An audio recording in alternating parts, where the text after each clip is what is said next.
Assalamualaikum warahmatullahi wabarakatuh. Selamat pagi Sobat Naker semuanya. Dengan saya Anita dari bidang pendidikan.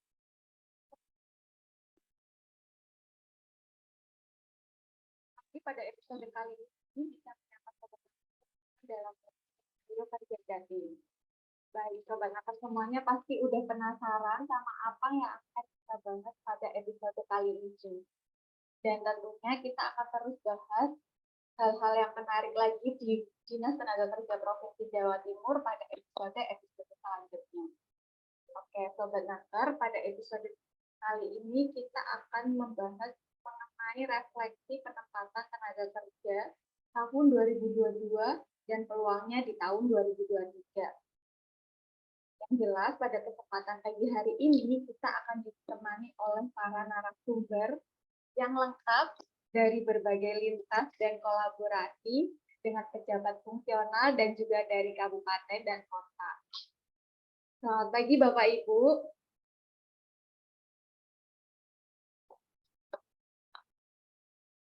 Izin Bapak Ibu untuk bisa memperkenalkan diri terlebih dahulu secara singkat kepada para Sobat Naker yang sudah bergabung dan penasaran. Siapa sih narasumber-narasumber hebat pada episode kali ini? Mungkin bisa diawali dari Pak Budi. Baik, terima kasih Mbak Anita. Selamat pagi, Assalamualaikum warahmatullahi wabarakatuh. Salam sehat selalu kawan-kawan saya di bidang penempatan. Kemudian ada Pak Agus dari pelatihan, kemudian terakhir kita dari Trenggalek, Pak Bu Hana ya, sama Bu Ari. Terima kasih Bu Ari. Dua daerah ini memang sengaja kami pilih spesifik, bukan yang kasus ya, enggak, tapi spesifik. Bu Ari nanti bisa ngobrol, menyampaikan tentang penempatan vokal sama ULD, mewakili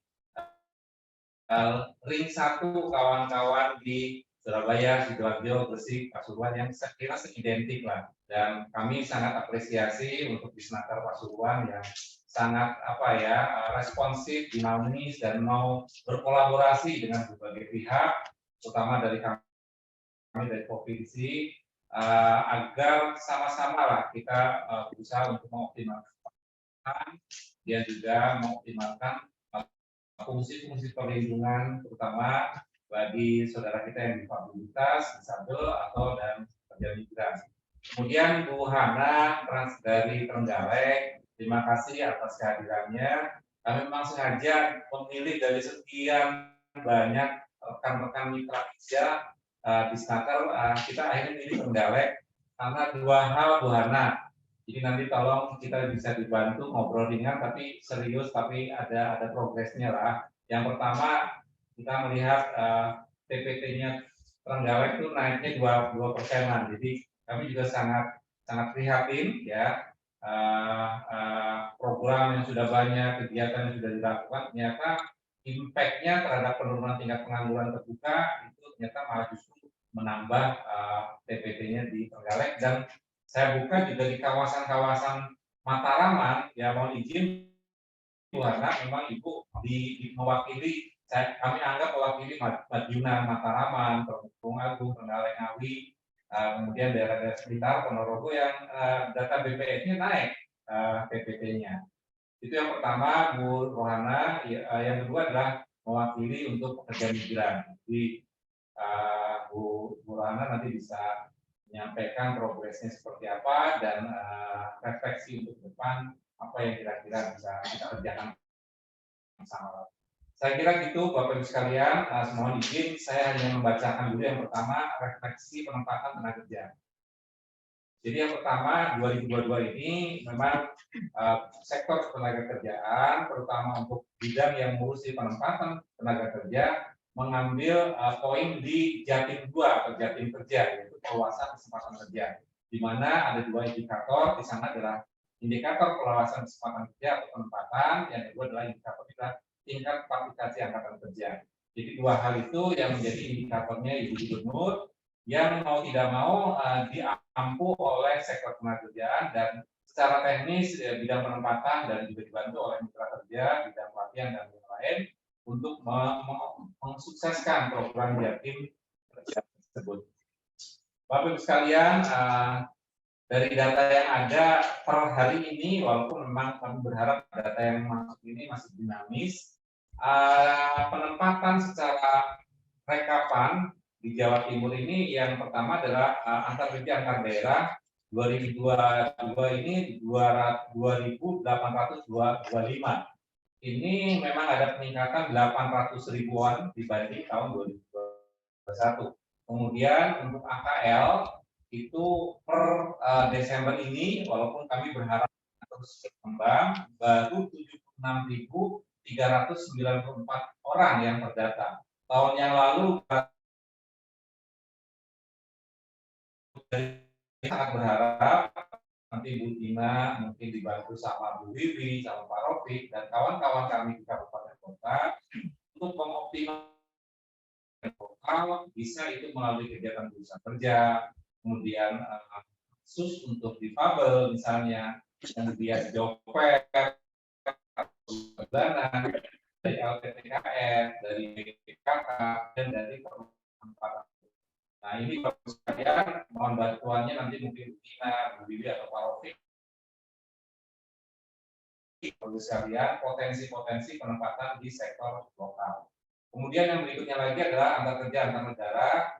Ini alhamdulillah hampir 2 kali lipat kenaikannya dibanding tahun 2021. 2021 28.000, sekarang sudah mencapai 45 atau 46.000. Itu per 30 November data yang kami ambil. Mudah-mudahan nanti per Desember itu sudah bisa naik bisa 50 sampai 60 ribuan lah. Saya kira 50 ribu lah. Penempatan pekerja formal tenaga kerja pekerja migran ke luar negeri. Walaupun kalau melihat dari aspek recovery pembandingnya adalah 2019.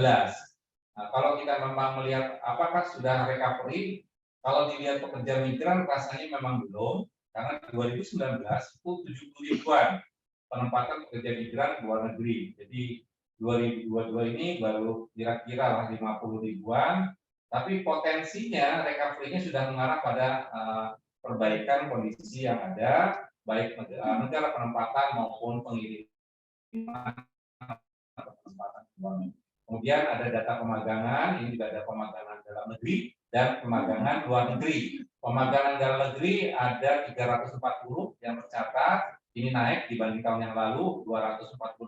Kemudian pemagangan luar negeri atau magang kerja di Jepang tahun ini tercatat 286 orang. Kemudian yang terakhir, Bapak Ibu sekalian, ada 13 ribuan sekian dari tenaga kontrak. Jadi Bapak Ibu sekalian, kami dari bidang penempatan masih ada target kurang lebih data 100 ribuan lah data yang harus masuk untuk setidaknya menyamai tahun 2021. Bapak Ibu sekalian, terima kasih atas pertemuannya. Prinsip-prinsip dasar bidang penempatan untuk mengoptimalkan fungsi layanan. Pertama memang kami mengoptimalkan fungsi identifikasi siapa yang menjadi sasarannya, kemudian baru kita akan membuat program-program dan kegiatan yang sesuai dengan kebutuhan mereka. Yang berikutnya lagi adalah perbaikan layanan. Tidak besar saja, tapi cara kita melayani, mindset kita untuk memberikan pelayanan, kemudian juga termasuk bagaimana kita menghadapi komplain atau menerima pengaduan-pengaduan. Nah, yang berikutnya lagi adalah penggunaan teknologi. Itulah Bapak Ibu sekalian yang saya harapkan apa yang kami lakukan di provinsi juga bisa nanti berkolaborasi bersama-sama di daerah, di kabupaten kota, di Indonesia. Yang berikutnya lagi adalah fokus perbaikan layanan kami adalah milenial. Bapak Ibu sekalian, tidak mau kita memang fokus pada generasi milenial karena kalau lihat dari sensus tahun 2020 jumlahnya generasi milenial plus generasi Z itu sudah 50% dari total penduduk Jawa Timur. Jadi penduduk Jawa Timur katakan 40 juta, berarti 20 jutanya itu adalah generasi umur pemuda antara 15 sampai 19 tahun, generasi Z, dan 19 sampai 29 tahun adalah generasi milenial. Dan itu saya kira sama dengan penduduk usia kerja atau termasuk kategori angkatan kerja yang menjadi acuan kawan-kawan di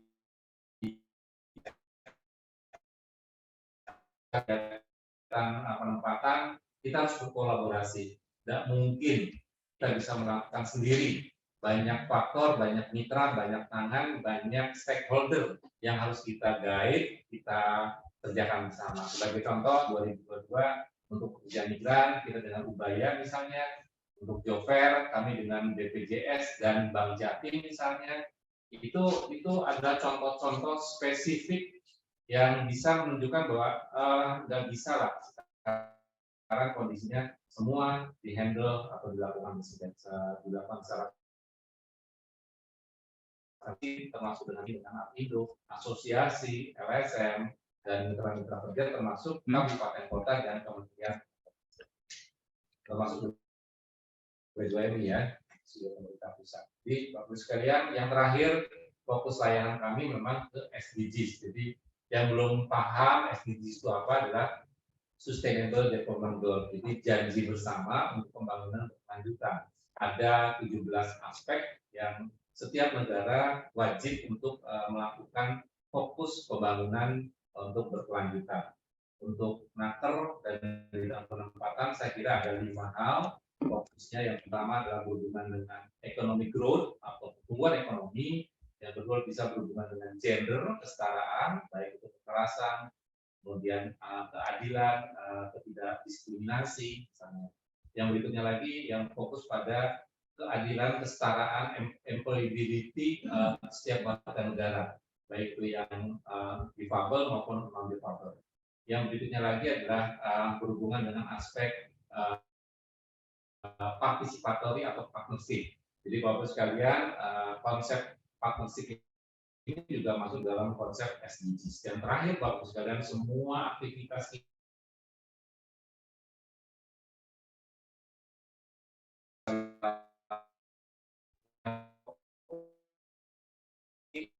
kegiatan kami di 2022. Nah, Bapak sekalian, beberapa ikonik yang menurut kami menjadi catatan di bidang penempatan dan menjadi salah satu kebanggaan di tahun 2022 adalah pertama kita bisa menyelenggarakan inklusi dengan disabilitas. Yang berikutnya lagi adalah inisiasi oleh kawan. Berikutnya lagi adalah ikonik tentang berdirinya unit layanan disabilitas. Yang berikutnya lagi adalah tentang program prioritas MGC atau Millennial Job Center yang kali ini di bidang penempatan dibantu oleh seksi perluasan, spesifiknya muncul yaitu ke difabel dan spesifik ke MGC gender.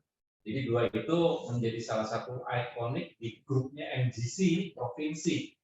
Dan kemarin juga kami ditanya oleh Desperindak dalam lomba antar industri ya data ini, mereka juga menanyakan tentang kepedulian terhadap difabel. Yang berikutnya lagi adalah untuk P2TK, pekerja migran, kami ada Perda, ada pelatihan berbasis sertifikat kompetensi, ada shelter, ada Japan dan Training Taiwan, Japan dan Taiwan Training Center. Kemudian untuk penyuluhan bimbing jabatan ada konsultasi, ada penyuluhan, ada bimtek untuk spesifik penangkat kerja. Saya kira itu Bapak Ibu sekalian refleksi kami di 2022 dan untuk 2023 saya kira hampir mirip program-program kerjanya. Sebagai catatan dua hal, secara makro ekonomi global akan turun, akan ada inflasi dan mungkin juga akan resesi. Nah, kalau misalnya ada inflasi dan resesi, saya kira sektor-sektor yang berpengaruh adalah yang ekspor, yang perusahaan-perusahaan yang menggunakan barang-barang impor, kemudian juga mungkin pekerja migran juga akan berpengaruh. Nah, saya kira itu Bapak Ibu sekalian yang paling banyak akan mempengaruhi sektor-sektor penyerapan tenaga kerja. Sektor industri pasti akan terkena imbasnya. Sektor perdagangan juga akan terkena imbasnya. Hanya mungkin yang bisa kita optimalkan adalah sektor pertanian dan turunannya, termasuk misalnya untuk program-program pengembangan sektor teknologi tepat guna atau pengembangan pertanian lanjutan. Nah, karena apa? Karena itu adalah penyerap tenaga kerja yang terbaik. Jadi Bapak sekalian, 2023 secara makro rasanya kita harus segera mencari celah, mencari upaya, kemudian juga mencari terobosan-terobosan di luar yang sifatnya penempatan tradisional. Jadi kolaborasi dengan bidang BLK, LPK, kemudian antar kerja antar daerah misalnya, termasuk pekerja migran terampil dan perseorangan, saya kira itu menjadi salah satu terobosan yang bisa kita kembangkan, yang kita bisa seriusi di luar. Yang menjadi problem adalah menurunnya daya serap di sektor formal, terutama di sektor. Saya kira itu Bapak Ibu sekalian, kawan-kawan kami, mohon dukungannya. Terima kasih selama tahun 2022 sudah berkolaborasi, dan kami berharap di 2023 beberapa terobosan yang kami akan lakukan mohon tetap dibantu, dan mari kita sama-sama menyongsong di 2023 ini jauh lebih optimis dan lebih kreatif. Saya kira gitu, Mbak Anita, saya kembalikan. Baik Bapak, menarik sekali. Yang perlu digarisbawahi ini kolaborasi dan juga terobosan-terobosan. Nah, kalau begitu saya langsung ke Pak Agus di bidang pelatihan dan produktivitas nih, Pak. Tahun 2023 pasti banyak perubahannya ya Pak. Terus habis itu juga hilangnya beberapa sektor pekerjaan, ditambah dengan adanya Perpres 68 mengenai pelatihan vokasi dan juga pendidikan vokasi. Ini gimana nih Pak untuk wilayah Jawa Timur sendiri, inovasi dan terobosan-terobosan dari bidang pelatihan dan produktivitas ini seperti apa ya Pak untuk tahun 2022 dan 2023 nih Pak? Oke, baik, terima kasih. Saya coba menjawab sebisa saya ya. Jangan maksa yang lebih-lebih nanti. Ya, Pak. Jadi begini, kita melihat ke belakang ke tahun 2022 dulu, 2022, bahwa memang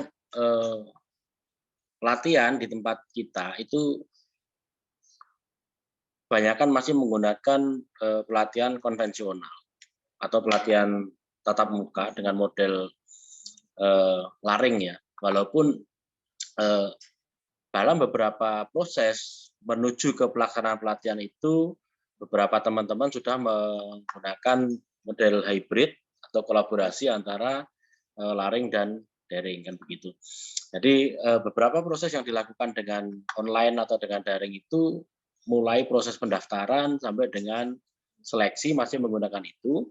Cuman untuk pelaksanaan pelatihan memang beberapa kejuruan yang ada di UPT BRK kita itu memaksa harus menggunakan pelatihan model daring atau tatap muka.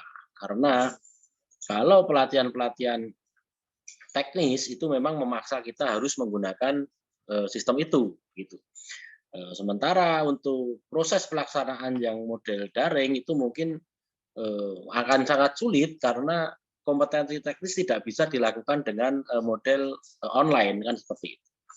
Cuman kemarin beberapa teman-teman sudah mencoba merumuskan adanya beberapa materi dalam kurikulum yang kemungkinan bisa dilakukan dengan model daring, kan begitu.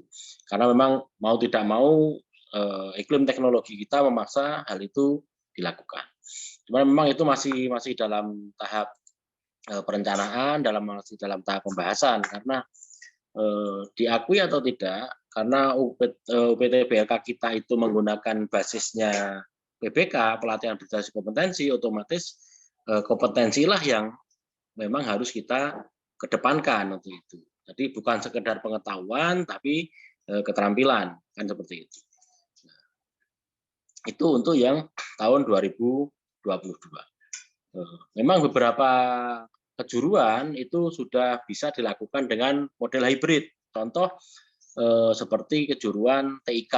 itu TIK dan turunannya di dalamnya. Jadi kejuruan TIK dengan subkejuruan yang ada di dalamnya itu sudah bisa menggunakan sistem hybrid. Cuman itu pun kita masih harus berbenah juga karena kurikulum kita kan belum masuk ke sana. Karena kurikulum PBK sendiri ternyata belum istilahnya belum mengakomodir itu, kan begitu. Karena yang namanya kurikulum itu bisa kita gunakan kalau sudah disahkan oleh Menteri Tenaga Kerja, kan seperti itu. Jadi memang beberapa sudah dicoba, tapi tidak mengacu ke itu semua. Kan begitu. Sudah dicoba beberapa materi yang dilakukan secara daring. Seperti itu. Jadi untuk beberapa kejuruan memang itu sudah mulai dicoba, cuman untuk kejuruan yang benar-benar membutuhkan keterampilan teknis sebagai dasar keterampilannya, ya memang harus dilakukan secara luring atau tatap muka. Itu yang di tahun 2022. Sementara untuk di tahun 2023 kita masih memang masih menggunakan metode itu juga karena kita masih menunggu nih kebijakan dari Kementerian Ketenagakerjaan bagaimana, apakah ada kurikulum yang bisa diadopsi untuk pelaksanaan pelatihan secara hybrid seperti itu. Karena memang di luaran di luar lembaga yang kita bina selama ini ada platform-platform yang sudah melakukan pelatihan secara digital. Cuman apakah itu secara skill bisa dipertanggungjawabkan atau tidak, itu kan masih jadi pertanyaan juga. Kan begitu. Karena yang namanya skill itu kan harus dilakukan pembelajaran on time dari waktu ke waktu seperti itu. Ya, sementara kalau online itu kan apakah itu bisa diakui secara teknis kompetensinya bagaimana kan itu. Jadi untuk 2023 di pelatihan yang kita lakukan, baik itu di BLK pemerintah maupun nanti mungkin ada di LPK swasta, kalau mereka yang kejuruannya teknis otomatis tetap menggunakan sistem pembelajaran yang menggunakan tatap muka atau luring. Jadi mungkin ke depan seperti itu kalau untuk kegiatan pelatihan yang kami lakukan. Yaitu baik itu dari LPK-nya pemerintah maupun LPK-nya swasta yang menjadi binaan kita. Mungkin itu dulu Mbak Anita, nanti kalau ada dilanjutkan. Baik, Pak Agus mau nanya lagi nih Pak, kan ada kemarin saya ngobrol sama Bu Ami nih Pak soal PMI. Nah PMI ini memungkinkan karena sudah banyak yang domestik, jadi berharapnya formalnya lebih ditambah lagi. Memungkinkan nggak sih Pak kalau BLK itu mengkhususkan satu BLK untuk kegiatan pelatihan khusus PMI? Mungkin Bu Ami bisa menambahkan? Kalau dikhususkan ya ribet Mbak. Gitu loh. Cuma nanti tergantung apakah kebijakan dari dinas ada yang seperti itu. Cuman kalau pengkhususan ke satu UPT yang untuk melatih itu ya saya rasa akan berat begitu. Justru akan berat bagi UPT itu kalau saya seperti itu. Ya, baik. Bu Ami. Ya, karena nuwun sewu, seperti UPT BLK Wonojati itu secara sarpras mereka punya, tetapi kan secara instruktur mereka nggak punya. Kan itu. Salah satunya seperti itu. Mungkin Bu Ami monggo. Itu domainnya Bu Ami sebenarnya.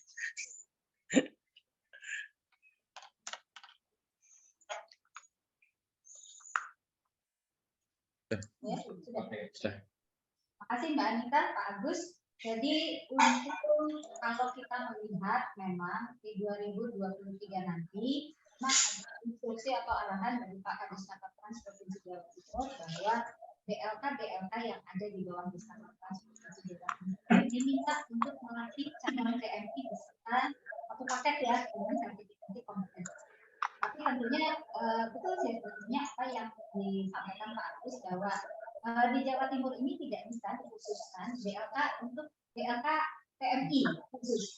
Memang tidak bisa karena ya spesifikasi BLK di Jawa Timur mungkin berbeda dengan ada satu BLK khusus di Jawa Barat ya. Itu memang spesifikasi mereka khusus untuk PMI.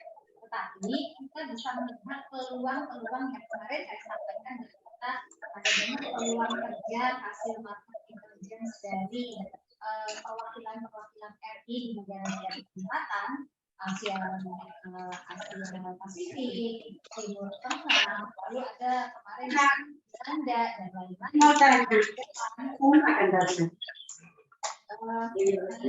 Ini bisa ditangkap peluang-peluang kerja di sektor formal di negara-negara berkembang ini bisa ditangkap oleh BLK untuk mungkin di beberapa sektor itu fokus kejuruannya untuk pelatihan untuk mengisi demand di luar negeri seperti itu. Tetapi tentunya itu juga dengan tidak menghilangkan spesifikasi dari BLK kita yang memang dikhususkan untuk tidak hanya BLK luar negeri, tetapi juga mengisi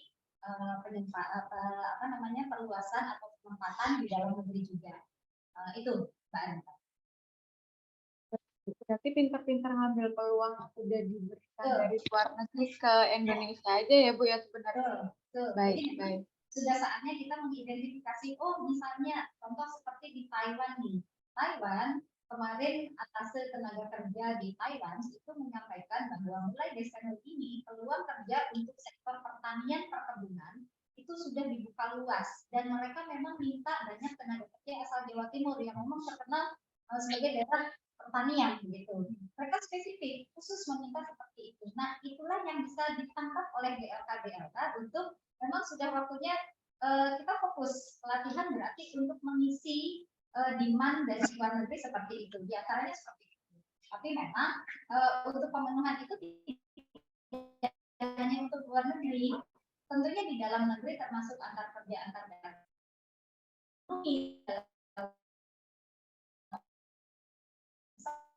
Juga karena kalau di luar negeri tentunya ada persyaratan tertentu yang dipenuhi oleh calon-calon tenaga kerja yang akan berangkat atau ditempatkan di luar.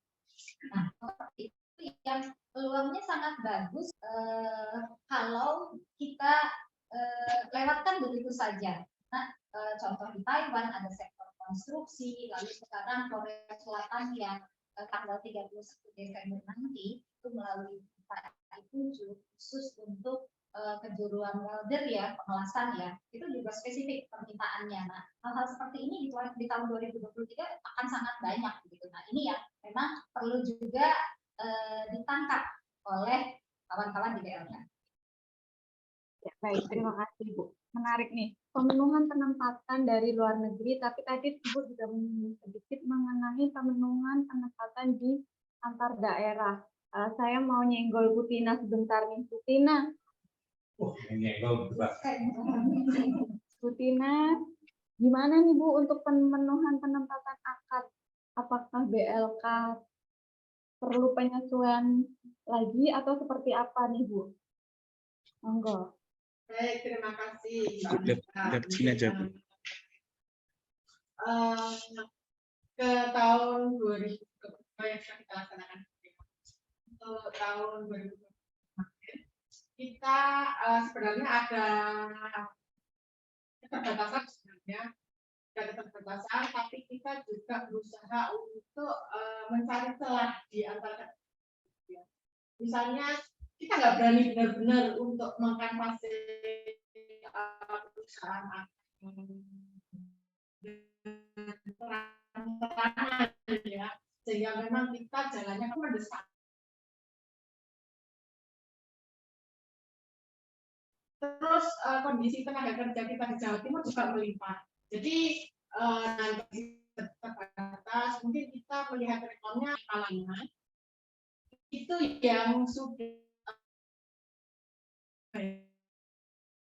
mungkin untuk rekrutan dari itu belum ada, cuma kita yakin dari Jawa Timur, perusahaan ini bisa dipegang, sehingga kita kemarin jalannya itu tidak bisa lari cepat, cuma kita memang terus melakukan rekrutmen dalam pantauan pemerintah Provinsi Jawa Timur dalam mengkanvasin perusahaan-perusahaan mana saja yang bisa memberangkatkan akad. Nah, itulah jenis-jenis keterbatasan mungkin karena sistem perizinan kita di tahun 2022 itu bukan hanya akad saja, baik tenaga kerja asing, baik pembukaan cabang baru yang terkait dengan OSS ini banyak kendala sebenarnya. Tapi kita ya nggak pasang badan ya, kita juga apa ya, wait and see ya, cari cara yang aman.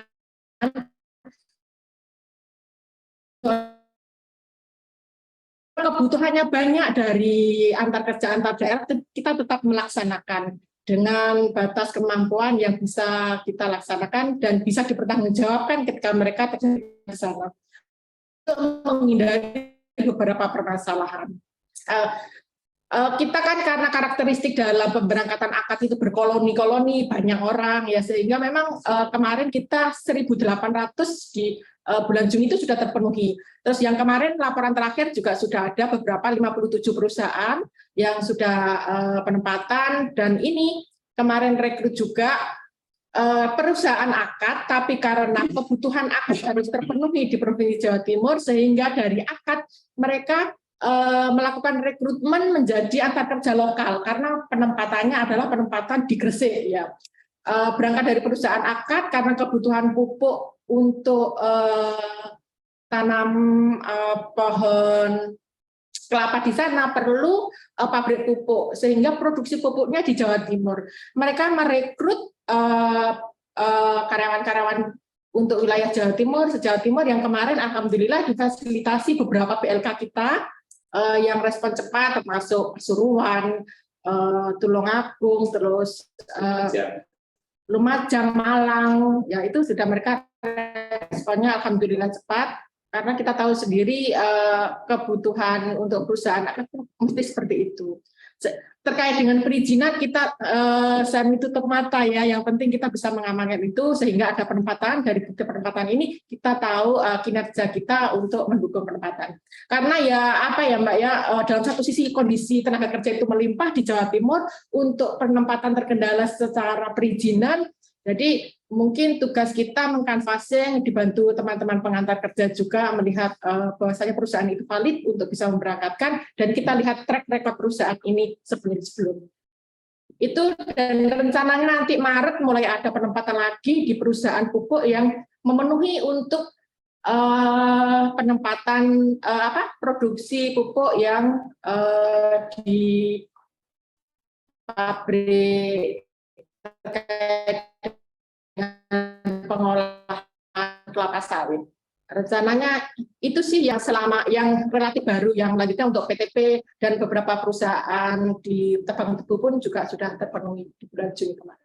Saya rasa itu Mbak Anita gambaran yang kita lakukan terkait dengan mekanisme rekrut, kendala maupun ya kreativitas kita untuk memfasilitasi penempatan tenaga kerja akad.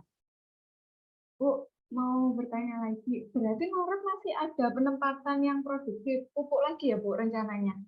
Masih, ya masih kemarin masih Mbak, cuma kan ini terakhir akhir tahun ya, penempatannya nanti difasilitasi sampai Maret mereka penempatan. Karena ini mereka yakin bahwasanya produksinya ini akan habis ya. Biasanya kalau pabrik itu kan disesuaikan dengan kebutuhan perusahaan, dan mereka memastikan produksi yang dihasilkan di Gresik ini akan habis terdistribusi ke penempatan akad di perusahaan-perusahaan kelapa sawit yang di sana, dan dipastikan karena ini baru publikasi ya, dalam notabene ini memang perusahaan akad yang membuat perusahaan di Gresik untuk produksi pupuk, tapi mekanisme penempatan yang dilakukan di pemerintah Provinsi Jawa Timur adalah penempatan antar kerja lokal, karena merekrut di seluruh wilayah Jawa Timur. Mbak Anita. Ya baik. Untuk penempatan pasti nggak jauh-jauh dari perluasan ya Bu ya. Dengan kondisi tenaga kerja yang melimpah seperti kata Bu Tina barusan, terus habis itu tidak semua bisa di-cover oleh akad. Bu Wiwi sebagai kasih dari perluasan dan pengembangan kesempatan kerja, gimana nih Bu untuk rencana 2023-nya? Monggo Ibu. 23. Terima kasih Mbak Anita. Ya. Halo. Terima kasih Mbak Anita. Untuk kegiatan di seksi perluasan pengembangan dan perluasan kesempatan kerja untuk tahun 2023, ini kita ada kegiatan MGC, Millennial Job Center. Nanti kita bentukkan dalam bentuk kegiatan workshop, Mbak. Nah, ini nanti ada 3 paket atau 3 angkatan rencananya. Yang angkatan pertama nanti rencananya kita laksanakan di Kabupaten Bojonegoro dengan jumlah peserta 50 orang. Kemudian Pak Korwil Bojonegoro. Tapi nanti kita laksanakan di Kabupaten Bojonegoro. Nah, ini nanti rencananya mau diikuti oleh peserta yang berasal dari kabupaten kota yang ada di wilayah Kabupaten Bojonegoro. Kemudian yang kedua nanti pada triwulan kedua sekitar bulan Juni kita laksanakan di Kabupaten Jember dengan jumlah peserta juga 50. Ini rencananya akan berbasis gender untuk pesertanya dari kaum perempuan. Kemudian yang ketiga rencananya mau dilaksanakan di bulan September di Kabupaten Malang. Kalau Malang enggak? Kota Malang. Lokasinya Kota Malang, tapi Bakauheni Malang. Dengan jumlah peserta 50 orang. Itu saja Mbak, saya kira untuk kegiatan di seksi pengembangan perluasan kesempatan kerja. Berarti untuk kegiatan MGP yang tahun 2023 itu masih sama dengan yang 2022, tetap berfokus ke gender dan juga disabilitas ya Bu ya? Gender nanti rencana di triwulan kedua Mbak di Kabupaten Jember itu. Oh ya baik. Ya. Oke. Aja. Saya mau beralih ke Pak Rofik. Pak Rofik, tadi kan Pak Budi sudah menyinggung di awal fokus perbaikan pelayanan milenial. Nah, Pak Rofik ini yang paling sering berhubungan dengan para milenial nih Pak. Gimana nih Pak, program perbaikan pelayanan yang dimaksud itu seperti apa sih Pak? Pasti para sobat naker udah pada penasaran saya Pak. Oke, terima kasih Mbak Anita ya. Di tahun 2022 kemarin karena ada penyetaraan fungsional pengantar kerja, jadi kita ada kegiatan namanya pengembangan kapasitas pejabat fungsional pengantar kerja melalui penyetaraan. Sebenarnya mereka itu sudah melakukan aktivitas layanan antar kerja seperti ketika masih menjabat struktural. Hanya saja sekarang beralih ke jabatan fungsional. Sehingga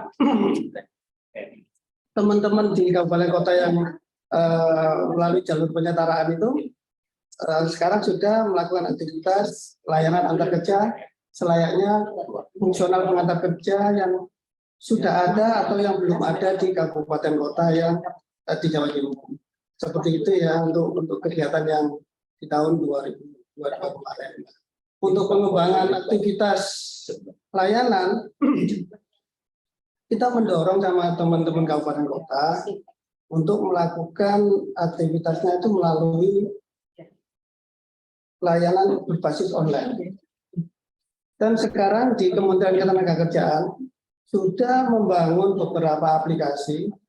Ada aplikasi e-pengantar kerja, ada aplikasi e-bursa kerja, atau BKK, dan lain sebagainya, semuanya berbasis pada satu sistem yang namanya sistem Sisnaker.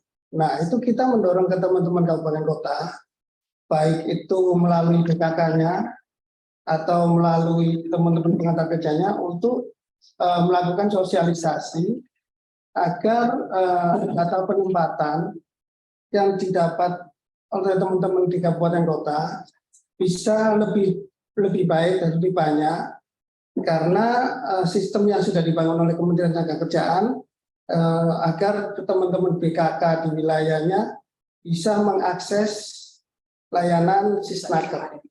Dan adminnya sudah ada di masing-masing kabupaten kota, baik di provinsi juga ada. Jadi kita bisa mengkolek data teman-teman dari kabupaten kota. Demikian Mbak Anita yang dapat kami sampaikan untuk layanan antar kerja. Tapi untuk layanan berbasis online-nya yang Siap Kerja ID itu dari kabupaten kota juga sudah bisa diakses ya Pak ya? Sudah bisa diakses. Cuma tinggal sosialisasi yang secara masif. Kami masih menunggu teman-teman dari kementerian untuk menjadwal ulang untuk BKK-BKK yang belum mengikuti sosialisasi tersebut. Jadi diharapkan sosialisasinya kapan nih Pak? kita mendorong di bulan Januari lah, insya Allah di bulan Januari nanti teman-teman kementerian bisa melakukan aktivitas sosialisasinya. Ya, baik. Itu hanya spesifik ke siap kerja atau juga Karinhub dan Disub dan segala macamnya itu Pak, atau memang fokusnya di siap kerja aja? Itu satu sistem yang terintegrasi semua ya, Pak. Jadi sistem itu satu waktu masuk, jadi semua fasilitas yang ada di sana bisa dimanfaatkan oleh teman-teman di kabupaten kota, bagi adminnya, bagi mitra kerjanya, semuanya bisa melakukan aktivitas di sana. Jadi nanti diharapkan di 2022 ini untuk kabupaten kota sudah berpindah ke siap kerja ID ya Pak, sudah tidak menggunakan web masing-masing kabupaten kotanya, atau seperti apa Pak? Untuk kabupaten kota memang kadang-kadang untuk pelaksanaan sistem itu mereka sudah punya web sendiri. Jadi kita harapkan mendorong mereka untuk mengintegrasikan layanan yang berbasis dari webnya kabupaten kota terintegrasi dengan Sisnaker. Itu yang kita dorong. Baik. Saya mau menyapa Bu Ari dari Pasuruan, Kabupaten Pasuruan. Selamat pagi Bu Ari. Mohon izin untuk speakernya belum. Ya, selamat pagi Bu Ari. Selamat pagi Mbak Anita dan selamat pagi rekan-rekan semua, Pak Budi, pejabat fungsional pengantar kerja dari Dinas Provinsi Jawa Timur dan rekan-rekan pengantar kerja dari Dinas Ketenagakerjaan Kabupaten Kota di Provinsi Jawa Timur. Kami dari Dinas Ketenagakerjaan Kabupaten Pasuruan. Terima kasih Pak Budi beserta tim telah memberikan kesempatan kepada kami dari Dinas Ketenagakerjaan Kabupaten Pasuruan untuk bisa sharing ya terhadap refleksi terhadap tahun 2021 dan planning kami dan terobosan-terobosan kami dalam rangka meningkatkan penempatan tenaga kerja, the right man on the right place pada tahun 2023. Perlu diketahui bahwa alhamdulillah tingkat pengangguran terbuka di Kabupaten Pasuruan turun dari 6,03 di tahun 2021. Kemarin alhamdulillah sudah turun menjadi 5,91 walaupun belum signifikan ya. Tapi bukan tidak ada hambatan kami dalam melakukan pelayanan penempatan tenaga kerja dan melakukan penempatan, tapi ada beberapa kendala. Ini kendalanya dulu ya Pak yang kami sampaikan, mungkin juga dialami oleh dinas kabupaten kota yang lainnya. Jadi yang pertama itu memang belum link and match-nya kompetensi alumni dari SMK maupun perguruan tinggi di Kabupaten Pasuruan dengan kualifikasi perusahaan yang ada di Kabupaten Pasuruan, sehingga ada mismatch ya. Dan ini mungkin terjadi bukan hanya di Kabupaten Pasuruan. Terus yang kedua yaitu rendahnya kompetensi pencari kerja kami dari segi performance, terutama di attitude ya. Jadi di soft skill-nya ini kita akan berikan penguatan. Terus kemudian lah ini yang menjadi mungkin ini sharing ya, kami memang di wilayah industri ya, ada sekitar 1075 perusahaan yang terdaftar di WLKP di Kementerian Ketenagakerjaan, dan ini mungkin menjadi daya tarik tersendiri dari pencari kerja dari kabupaten kota lain, dan ini menjadi boleh saya katakan menjadi hambatan bagi kami karena walaupun permasalahan ini dalam merekrut tenaga kerja mungkin perusahaan tidak boleh berseka-seka, dan kami welcome kalau memang ada dari kabupaten kota lain yang akan istilahnya menawarkan tenaga kerja dan mengisi kesempatan kerja yang ada di Kabupaten Pasuruan. Tapi ini merupakan hambatan dan kendala bagi kami karena kesempatan kami sedikit agak kesempatan bagi warga Kabupaten Pasuruan. Jadi ini mungkin kendala tersendiri bagi kami. Kemudian pencari kerja itu yang sudah bekerja ini lupa tidak menginfokan kepada kami. Nah, ini merupakan sehingga mereka tidak terdeteksi penempatan. Tapi ketika ada lowongan kita melakukan sistem matching di database pencari kerja yang ada di Hello Work, mereka sudah bekerja. Nah, ini merupakan kendala tersendiri, dan ini mungkin TPT juga akan bisa lebih diturunkan lagi apabila kendala-kendala ini bisa teratasi. Dan langkah kami, Pak, teman-teman sekalian, langkah kami, upaya yang dilakukan untuk mengatasi kendala pada tahun 2022 ini yaitu akan meningkatkan sinergi dengan mitra Disnaker. Itu mitra Disnaker dalam hal ini adalah dunia pendidikan dan dunia perusahaan, dunia kerja. Ini kita akan kita lebih meningkatkan lagi sinergitasnya, yaitu dengan teman-teman bursa kerja khusus di Kabupaten Pasuruan. Dan ini kemarin kita juga alhamdulillah kita juga sudah mengeluarkan tanda daftar untuk bursa kerja khusus dari SMA-LB dan akan diikuti oleh dua SMA-LB lain. Ini kemarin juga ada beberapa beberapa SMA yang karena terbukti di lapangan bahwa mereka alumni SMA yang seharusnya bisa melanjutkan kuliah, tetapi pada prakteknya ikut dalam meramaikan pasar kerja di Kabupaten Pasuruan. Mereka adalah alumni SMA, sehingga mereka berkeinginan untuk bursa kerja di SMA ini untuk ke Disnaker untuk mendaftarkan sebagai bursa kerja khusus. Kami sudah melakukan pilot project ya pada 3 SMA double track yang sudah kita berikan tanda daftarnya. Kemudian kami juga akan melakukan terobosan dengan melink and match-kan dengan MA. Dasar kami kemarin adalah banyaknya siswa-siswa alumni dari MA ini ke Disnaker. Jadi untuk mengurus kartu AK1 dan ingin mendapatkan penyuluhan bimbingan jabatan. Ternyata di database kami juga banyak sekali alumni MA yang yang ingin berminat untuk bekerja dan tidak melanjutkan seperti itu. Dan ini kami juga akan istilahnya akan memberikan sosialisasi juga terhadap mereka yang bisa kerja khusus. Artinya mitra Disnaker dalam ini akan bertambah, yaitu KSMA ya. Selama ini kan kita berhubungan dengan cabang dinas pendidikan provinsi yang membawahi SMK ini. Nah, ini kita juga akan mensosialisasikan lah PKK karena kebutuhan mereka yang berkeinginan untuk mendapatkan tanda daftar PKK dari kami. Terus yang kedua, kita juga akan mengintensifkan job canvassing karena ada 1075 perusahaan di Kabupaten Pasuruan, dan ini mungkin akan kita intip Pak WLKP-nya, karena di WLKP ini kalau tidak salah ya, ini mohon dikoreksi Pak Budi beserta tim dari Dinas Tenaga Kerja Provinsi Jawa Timur, kalau tidak salah dalam melaporkan WLKP-nya ini perusahaan mengisikan rencana rekrut tenaga kerja Indonesia dan rencana penggunaan tenaga kerja asing. Jadi mungkin kita intip di situ terkait dengan rencana mempekerjakan tenaga kerja Indonesia. Jadi mungkin kita pantau di situ dan kita mencari lowongan sebanyak-banyaknya itu bisa kita matchingkan dengan data pencari kerja kita seperti itu. Terus kemudian meningkatkan fungsi dan peran Balai Latihan Kerja. Kebetulan kami juga punya Balai Latihan Kerja yang berasal dari APBD Kabupaten Pasuruan, juga alhamdulillah juga di BLK Pandaan juga berada di Kabupaten Pasuruan, sehingga tidak ada alasan untuk mencari kerja kita untuk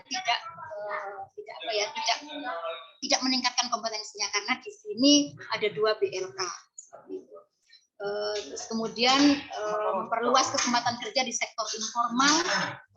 Juga kemarin itu kita juga sempat menerbitkan SE Bupati Pasuruan terkait dengan perusahaan-perusahaan wajib menerima praktek kerja lapangan dari siswa atau magang ya, siswa SMA, SMK maupun perguruan tinggi di wilayah Kabupaten Pasuruan. Karena testimoni di lapangan Bapak Ibu, kemarin guru-guru bursa kerja khusus ini sempat istilahnya yang paling mendominasi penempatan itu berasal dari PKL. Karena perusahaan itu langsung tahu mereka ada yang PKL 3 bulan, ada yang 6 bulan, jadi langsung mereka direkrut. Dan ini menjadikan kita ya istilahnya tombak untuk meningkatkan penempatan. Jadi kita keluarkan untuk ST Bupati bahwa perusahaan wajib untuk menerima praktek kerja lapangan bagi dari SMA perguruan tinggi di Kabupaten Pasuruan seperti itu. Dan rencana kami untuk melakukan FGD Forum Group Discussion dengan dunia pendidikan dalam hal ini adalah kepala sekolah atas nama BKK Pak untuk berkeinginan untuk bertemu dengan perusahaan dan akan insya Allah akan menghadirkan Pak Bupati atau paling tidak Pak Wakil Bupati untuk bisa saling curhat dan saling menyatukan misi untuk bagaimana cara untuk meningkatkan penempatan dan sekaligus untuk mengurangi pengangguran di Kabupaten Pasuruan seperti itu.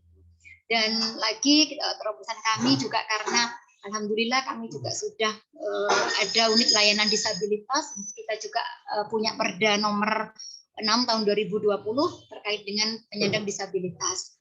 Kemudian kami juga menyampaikan dan melalui provinsi juga kami juga menyampaikan Pak, karena di data kami itu hanya dari 1075 tersebut hanya kurang dari 25 perusahaan yang sudah melaporkan ke kita dan sudah mempekerjakan penyandang disabilitas, dan ini dibanding 1075 ini sangat kecil ya Pak ya. Jadi mungkin kami juga akan melakukan penyusunan database terkait dengan perusahaan-perusahaan dan juga supply dan demand terhadap penyandang disabilitas ini. Dan kami juga menyampaikan, akan kami sampaikan juga lewat provinsi, Pak Budi mungkin bisa sounding ke pusat untuk apa ya istilahnya, untuk menertibkan mereka agar jadi 1%. Mungkin kita juga melakukan stressing ya Pak Budi ya. Kita memang tidak ada sanksi di situ kalau tidak mempekerjakan penyandang disabilitas, tetapi kita punya kebijakan strategi untuk apa ya istilahnya dalam tanda kutip memaksa mereka untuk mempekerjakan penyandang disabilitas. Yaitu mungkin diantaranya bisa kami usulkan karena dimasukkan ke dalam salah satu persyaratan bagi perusahaan pengguna tenaga kerja asing apabila mereka akan mengajukan RPTKA di pusat. Mungkin dicantolkan di situ harus sudah 1% dalam mempekerjakan tenaga kerja asing. Seperti itu mungkin bisa dilanjutkan ke kementerian ya Pak Budi untuk dari masukan dari Kabupaten Pasuruan seperti itu. Oke, saya kira itu mungkin lebih banyak kita akan discuss ya terkait dengan permasalahan-permasalahan di atas. Oke, terima kasih. Wassalamualaikum warahmatullahi wabarakatuh. Saya kembalikan ke Mbak Anita. Mbak Ari, untuk SE Bupati terkait pemagangan, perusahaan menerima pemagangan itu sudah disosialisasikan ke SMA, SMK ya Bu? Sama perguruan tinggi. Sudah Bu, Mbak Anita, kita setiap kali ada kita kunjungan monitoring bursa kerja khusus maupun di FGD yang dan rapat koordinasi yang mendatangkan pengelola bursa kerja khusus di Kabupaten Pasuruan, ada sekitar 65 bursa kerja khusus terdiri dari 60 SMK dan SMA, SMA LB beserta 4 perguruan tinggi sudah kami sosialisasikan seperti itu. Baik, terima kasih. Mungkin dari Bapak Ibu bidang penempatan, Bu Lid, silakan untuk tanggapannya. Dari kabupaten kota bilang nih Bu ada kendala-kendala penempatan. Mulai dari link and match, terus habis itu rendahnya SDM dan juga lupa laporan lagi kartu kuning. Ini lupa laporan kartu kuningnya, jadi daftar tapi pas penempatan nggak laporan lagi gitu ya Bu? Ya. Kalau itu kayaknya di kabupaten kota banyak. Ya. Kasusnya. Monggo Ibu. Ya, terima kasih Mbak Anita.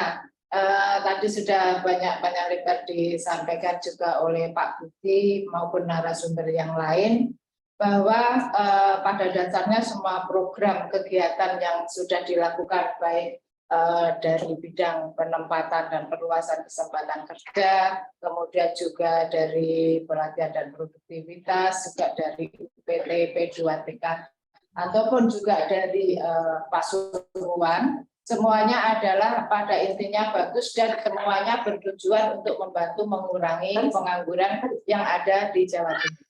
Pengangguran ini sebetulnya adalah sangat sangat kompleks ya. Artinya memang tadi disampaikan Pak Budi harus berkolaborasi dengan berbagai unsur, berbagai stakeholder, karena memang kalau kita lihat kita sebagai pembina PKK, tetapi penyumbang pengangguran atau tiap tahun dari dunia pendidikan itulah yang banyak meluluskan daripada tenaga kerjanya, sehingga otomatis tiap tahun juga akan bertambah penganggurannya. Jadi tidak mungkin kita bisa bekerja sendiri tanpa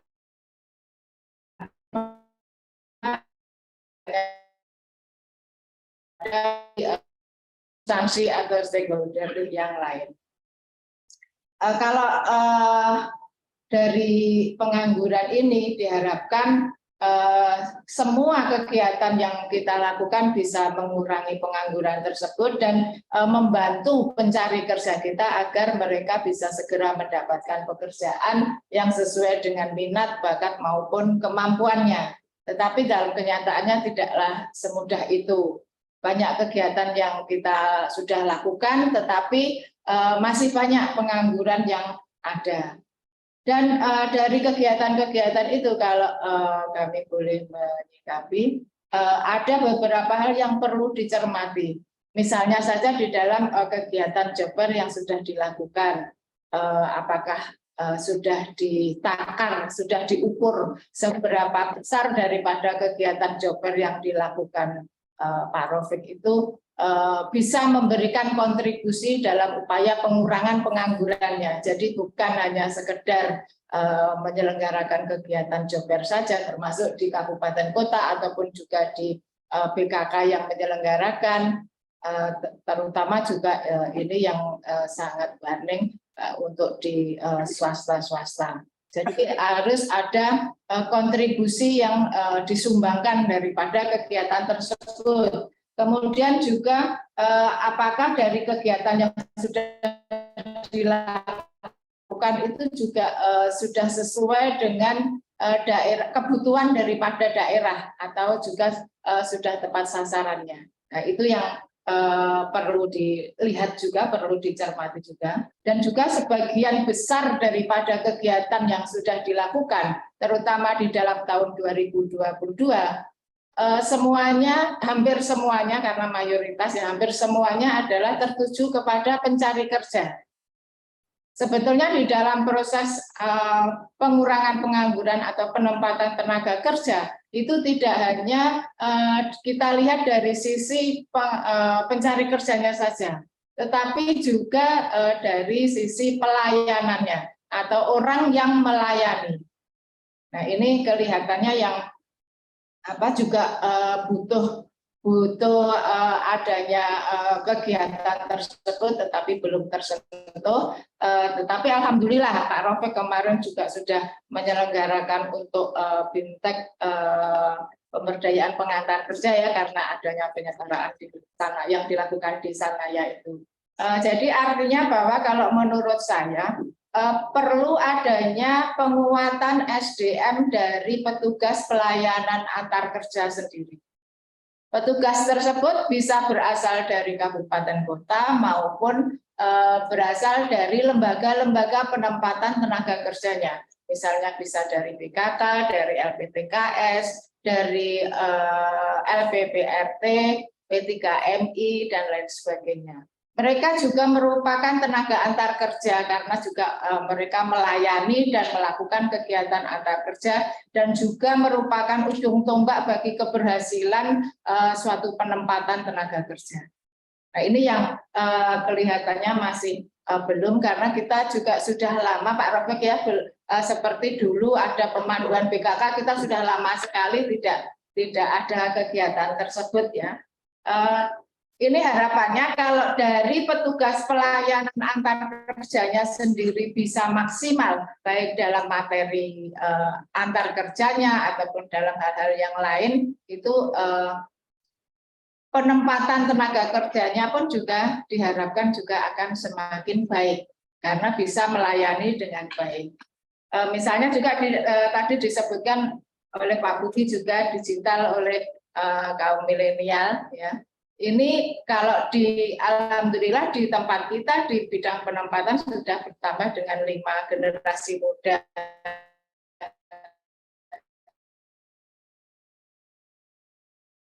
Tetapi bagaimana dengan yang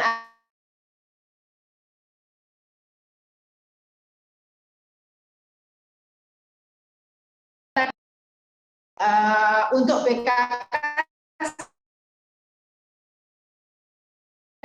data yang terintegrasi. Nah, ini tentunya nanti Mas Rafiq juga sudah tidak kesulitan lagi dengan melihat email-email yang masuk dan lain-lain. Tetapi Mas perlu juga dilihat sudah seberapa besar petugas-petugas dari BKK tersebut melakukan atau mengikuti anjuran tersebut untuk bisa menggunakan atau mengirimkan data laporan tenaga kerja atau laporan penempatannya melalui aplikasi tersebut. Jadi ini masih terus tetap butuh sosialisasinya yang perlu dikuatkan.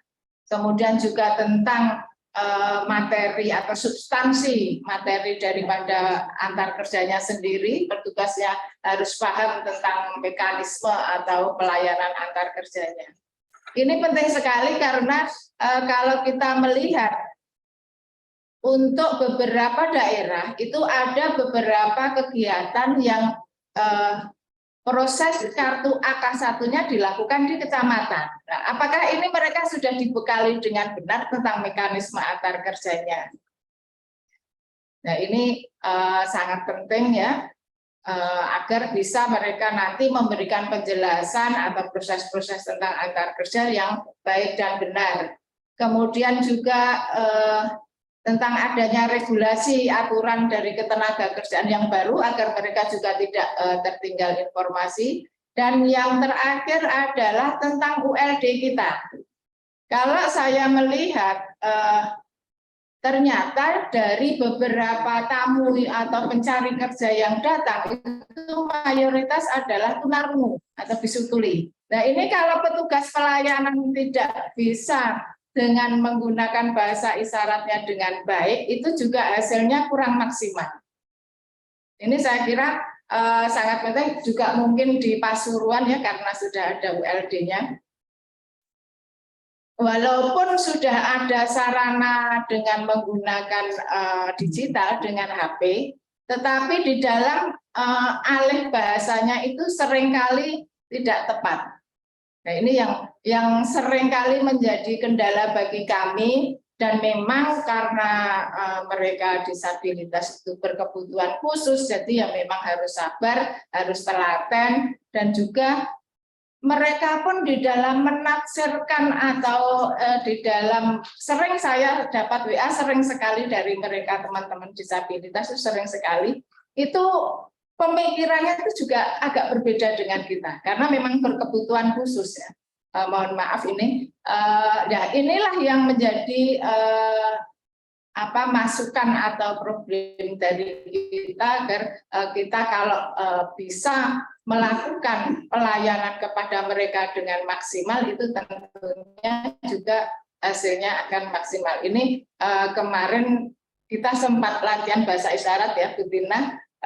Tetapi masih sangat minim karena memang bantuan dari AM Sampurna, tapi masih sangat minim, ini masih sangat perlu sekali. Ya, itu mungkin kalau ke depan memungkinkan, inilah yang mungkin menurut saya perlu untuk dilakukan agar pencari kerja juga aktif untuk mencari pekerjaan sebagai pelayanan. Fungsi pelayanan antar kerja baik yang ada di lembaga penampatan maupun yang ada di Dinas Tenaga Kerja sendiri bisa memberikan pelayanan yang lebih baik lagi. Kemudian kalau boleh saya menanggapi dari Bu Ari tadi tentang industri yang JMF yang banyak didatangi dari luar daerah. Ya, dari luar daerah, kemudian itu tentunya menjadi kendala bagi Pasuruan sendiri sebagai penyelenggara karena kemungkinan juga ada beberapa yang diterima yang bisa berhasil itu adalah mereka yang bukan sebagai warga Pasuruan. Nah ini memang kalau menurut saya memang kita sudah menerapkan asas-asas daripada penempatan. Jadi job fair itu tidak boleh dilakukan hanya untuk daerah tersebut, khusus untuk daerah tersebut. Memang asas-asas daripada penempatan itu adalah terbuka, adil, bebas, objektif, dan tanpa diskriminasi. Nah, jadi otomatis mereka juga harus bersaing. Bagaimana caranya agar mereka bisa menang di dalam persaingan untuk mendapatkan pekerjaan tersebut. Ya. Jadi yang perlu dilakukan mungkin juga PBJ, yaitu tentang penguatan soft skill dari anak-anak, kemudian juga attitude-nya, kemudian juga materi-materi bagaimana mereka bisa bersaing dan lain sebagainya. Saya yakin Pasuruan juga sudah intens untuk itu.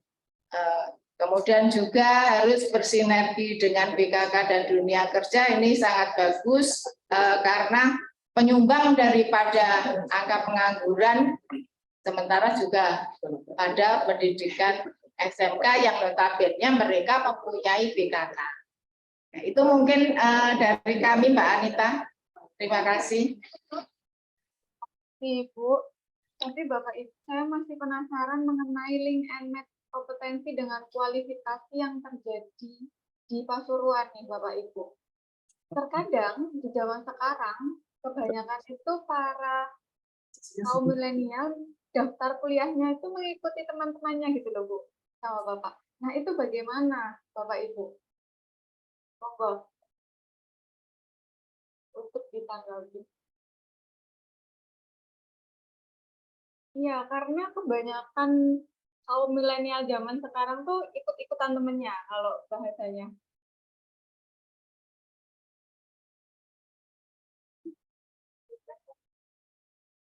Saya menambahkan, Mbak Anita. Monggo menambahkan. Memang apa ya, tipologi atau sifat daripada anak-anak muda itu adalah masih banyak yang mereka itu melakukan misalnya untuk bekerja atau untuk kuliah atau untuk sekolah, itu adalah ikut-ikutan mungkin dari temannya atau mungkin mencontoh selebriti atau dan lain sebagainya, public figure yang mereka ingin ikuti. Nah, itu sebetulnya bebas, tetapi harus ditanamkan bahwa dia harus atau wajib konsisten dengan pilihannya. Itu yang perlu yang perlu digarisbawahi, bahwa apa yang menjadi pilihannya itu dia harus konsisten. Seperti misalnya kalau dia sudah diterima bekerja dan kemudian ada temannya yang bekerja di perusahaan lain, dia keluar ingin ikut ke perusahaan lain. Nah itu yang paling pokok adalah konsisten dengan pilihannya, sehingga dia pun juga diharapkan akan bisa maksimal baik di dalam bekerja ataupun di dalam kuliah dan lain sebagainya. Baik, kalau dari Bu Tina sendiri seperti apa ya? Terus perubahan sektor ketenaga kerjaan, tapi SDM-nya masih seperti itu. Baik, Mbak Anita. Terima kasih. Mungkin saya menambahin saja dengan Bulis. Kalau di Pasuruan itu pengantar kerjanya itu jago-jago, PPD-nya juga. Ya, saya akui itu. Dari laporan FBKK pun juga penempatannya lumayan. Tapi biasa Mbak Ari, ini ada pesan sponsor, kalau di akhir-akhir tahun gini ini kan data penempatan itu diminta. Jadi saya pun sudah berusaha ke forum bursa kerja khusus yang ada di provinsi. Tapi mungkin kayak Pak Koko itu lebih lebih tajam atau mungkin lebih bisa menggugah BKK-BKK terkait dengan angka penempatan. Jadi nanti mungkin saya minta bantuannya Mbak Ari terkait dengan penempatan di Kabupaten Pasuruan, mungkin bisa melalui forum bursa kerja khususnya. Baik Mbak Anita, kalau terkait dengan permasalahan angka kerja baru atau pencaker baru yang mereka kalau job fair itu berombong, temennya ngelamar di mana ikut kemana. Kalau sekolah di mana, kuliah di mana, mereka ikut di mana, nggak apa-apa ya. Itu di psikologi perkembangan. Itu mereka masih dalam masa badai dan topan. Menurut Freud itu masa badai dan topan. Jadi melihat figur lekat, melihat orang-orang di sekelilingnya, bisa orang tuanya, atau mungkin ya idolanya, katanya Bu Lis itu tadi artisnya, idolanya dia. Nah, tidak apa-apa ya, yang penting ditekankan di pengembangan karir mereka yang mau studi lanjut maupun mau masuk dunia kerja itu ketika di penyuluhan bimbingan jabatan itu dipastikan pemetaannya di mana. Kalau dia need-nya di situ enggak apa-apa. Bisa jadi dia menjadi pindah jurusan atau tidak sesuai dengan jurusan sebelumnya, tidak apa-apa. Karena kalau minat ya, minat itu lebih tidak bisa berubah, lebih sulit berubah dibandingkan sesuai dengan jurusan atau mungkin ya sebenarnya dia apa yang dia miliki. Biasanya kalau sudah ada need, ada ketertarikan, kemauan untuk belajar itu juga akan kuat. Karena mereka kan masih masa perkembangan, nah itu mereka masih berjalan. Nanti di titik mana ketika dia tugas kita bagi penyuluh bimbingan jabatan itu memastikan mereka memilih di mana dengan komitmennya, dengan melihat potensinya, kemungkinan dia pada posisi puncak seperti apa. Nah itu kan kita dibantu dengan instrumen untuk menggambarkan anak ini mau kemana. Nah itu fungsinya kenapa tadi perlu adanya BIMTEK petugas antar kerja ya baik di BKK maupun di lembaga terutama. Kalau di pengantar kerja, antar kerja di kita kayaknya sudah settle lah, kita sudah sering melakukan itu. Memang ada kendala Bapak Ibu terkait dengan perencanaan di sini anggaran untuk BIMTEK itu peningkatan SDM antar kerja baik di BKK kita tidak mendapatkan dan tidak menganggarkan dan memang karena nggak ada anggarannya. Tapi beberapa kabupaten kota masih intens termasuk Kabupaten Pasuruan, Trenggalek, Blitar yang aktif.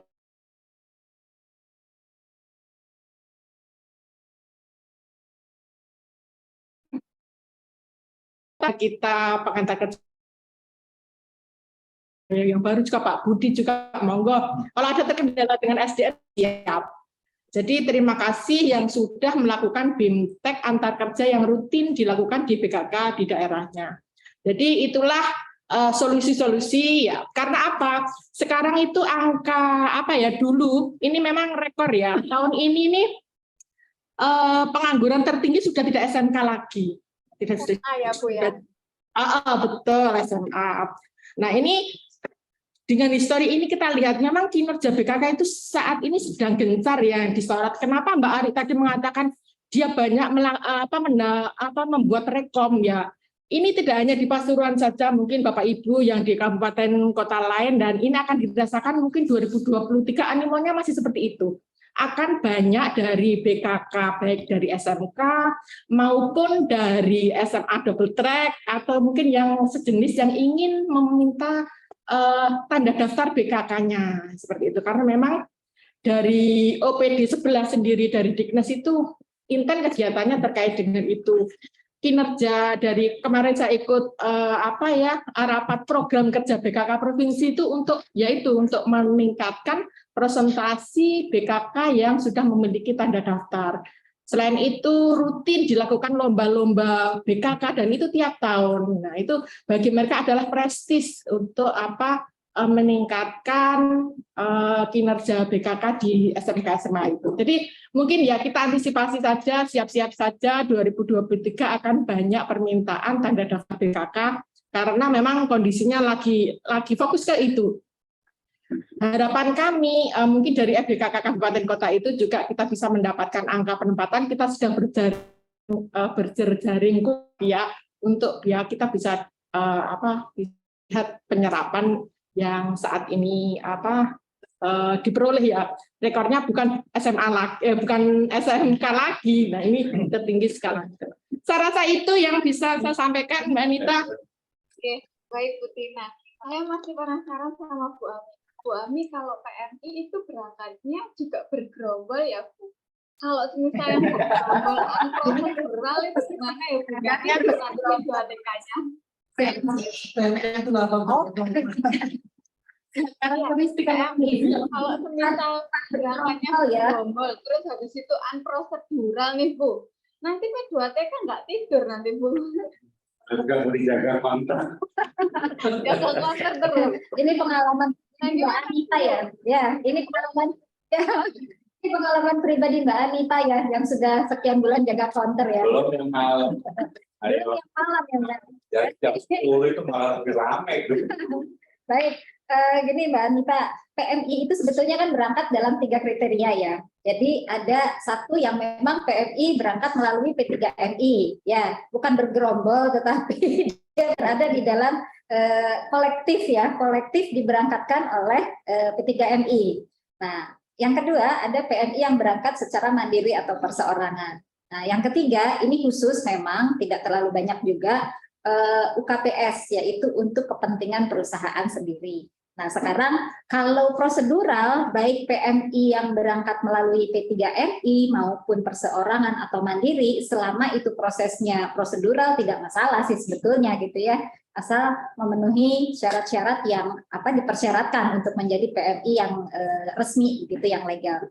Nah, yang menjadi masalah adalah PMI yang berangkat bergerombol tanpa sepengetahuan pemerintah gitu ya. Nah, ini yang menjadi masalah besar gitu di kemudian hari, karena mereka itu biasanya ada yang per mandiri, perseorangan juga ada gitu yang unprosedural seperti itu. Tergantung sih, biasanya dia mendapatkan informasi dari mana gitu ya. Jadi hati-hati, ini berhati-hati juga untuk rekan-rekan yang mungkin dari teman-teman kabupaten kota juga bisa menginformasikan. Kasus terakhir itu adalah banyaknya tenaga kerja kita yang terjebak untuk berangkat ke Kamboja, Vietnam dan sekitarnya ya, segitiga itu daerah situ gitu. Karena dan uniknya mereka yang terjebak berangkat bekerja di Kamboja itu adalah teman-teman tenaga kerja yang berpendidikan tinggi S1 dan S2. Nah, ini yang perlu hati-hati karena ternyata tingginya tingkat pendidikan teman-teman tenaga kerja, pencari kerja juga ternyata tidak menjamin mereka berhati-hati, aware gitu terhadap informasi-informasi yang informasi-informasi yang mereka terima gitu. Jadi sisi kehati-hatian selektifnya itu juga ternyata ya tidak bisa kita prediksi. Mereka juga ternyata ya banyak terjebak juga. Nah, tahun 2022 ini Kementerian Luar Negeri, pemerintah pusat melalui Kementerian Luar Negeri itu sudah membebaskan lebih dari 200 orang tenaga kerja ya asal Indonesia yang bekerja di Kamboja dan Vietnam dengan modus training online. Jadi mereka dipekerjakan di investasi, perusahaan investasi, jadi menipu orang Indonesia juga melalui online untuk berinvestasi begitu. Nah, ini 200 orang lebih sudah dipulangkan dan disinyalir memang masih ada ratusan orang gitu. Nah, di Jawa Timur sendiri kita menangani 18 orang. 18 orang ini semua berpendidikan tinggi. Jadi tidak seperti PMI yang lainnya yang memang jika kita lihat sektor domestik itu mereka berpendidikan tidak terlalu tinggi lah ya, di bawah SMA ke bawah lah gitu. Tetapi ini yang Kamboja Vietnam ini kasusnya mereka semua berpendidikan tinggi, bahkan ada yang S2. Satu itu yang harus diwaspadai. Terus yang kedua juga bagaimanapun kalau PMI mandiri itu juga harus berhati-hati lihat surat keputusan Dirjen Bina Pemda yang terakhir yang perubahan ke-16. Di situ juga ada negara-negara penempatan yang sudah membuka secara resmi penempatannya untuk pekerja migran Indonesia. Itu juga perlu diwaspadai. Untuk yang perseorangan, terkadang juga ada negara-negara yang tidak tercantum, tidak ada di daftar keputusan Dirjen itu. Itu perlu kehati-hatian yang lebih juga. Lalu berikutnya juga ada sekarang banyak tawaran perawat di Timur Tengah, Arab Saudi dan lain-lain. Kita harus merecek perusahaannya, P3MI-nya, itu kita sebetulnya mudah saja sih bisa konfirmasi ke Kementerian Naker atau kita melihat melalui aplikasi Jendela PMI ya, aplikasi Jendela PMI untuk melihat apakah perusahaan yang mempublish via medsos itu izin P3MI-nya masih ada, apakah masih berizin, apakah masih beroperasi dan lain-lain. Itu yang membutuhkan kewaspadaan. Mungkin saya juga sekaligus menutup khusus untuk yang antar kerja antar negara ya Mbak Anita ya, sekalian ya Mbak, jadi nanti tidak lewat ke saya lagi gitu. Ya, untuk 2023 rekan-rekan kabupaten kota kami ada beberapa poin yang perlu kami sampaikan. Yang pertama terkait dengan penguatan untuk penempatan tenaga kerja luar negeri. Jadi Provinsi Jawa Timur kita sudah punya support system Perda nomor 2 tahun 2022 tentang pekerja migran Indonesia. Tentunya di 2023 kita pemerintah Provinsi Jawa Timur memang concern kepada peningkatan PMI di sektor formal. Tentunya juga ini di backup oleh kebijakan Pak Kadis, arahan Pak Kadis juga bahwa BLK kami 16 BLK yang berada di bawah Disnaker Trans Provinsi Jawa Timur itu wajib untuk melatih calon PMI dan melakukan sertifikasi kompetensi. Nah ini juga terkait dengan poin kedua yang mau saya sampaikan, yaitu kita mulai menyentuh peluang-peluang kerja hasil market intelligence dari kantor-kantor perwakilan RI di negara-negara perempatan yang tadi saya sampaikan itu, supaya pelatihan-pelatihan yang dilakukan baik oleh pemerintah maupun swasta itu lebih tajam gitu. Oh jurusan apa sih demand yang menjadi demand dari pasar kerja internasional itu juga sudah waktunya perlu kita tangkap gitu. Jadi ini saya yakini kalau memang ini bisa ada linknya, ada garis merahnya ini antara demand dari pasar kerja luar negeri lalu ke upaya-upaya kita di dalam negeri untuk mempersiapkan calon PMI. Nah ini juga pasti akan berkontribusi besar ya terhadap penyerapan pengurangan angka pengangguran di Jawa Timur. Nah yang ketiga teman-teman, kami konstruksi APBD kami di 2023 khusus untuk pelindungan pekerja migran Indonesia ini terus terang memang tidak lagi sebesar di 2022, di mana kami sampai dengan akhir tahun ini, sampai titik darah penghabisan hampir 31 Desember, kami masih melayani, memfasilitasi PMI deportan, itu kami termasuk membiayai dari titik-titik pemulangan PMI di provinsi lain sampai dengan mereka pulang ke Jawa Timur sampai mereka sampai di shelter kami, itu masih kami biayai, termasuk jenazah-jenazah PMI yang kami antar sampai ke keluarganya.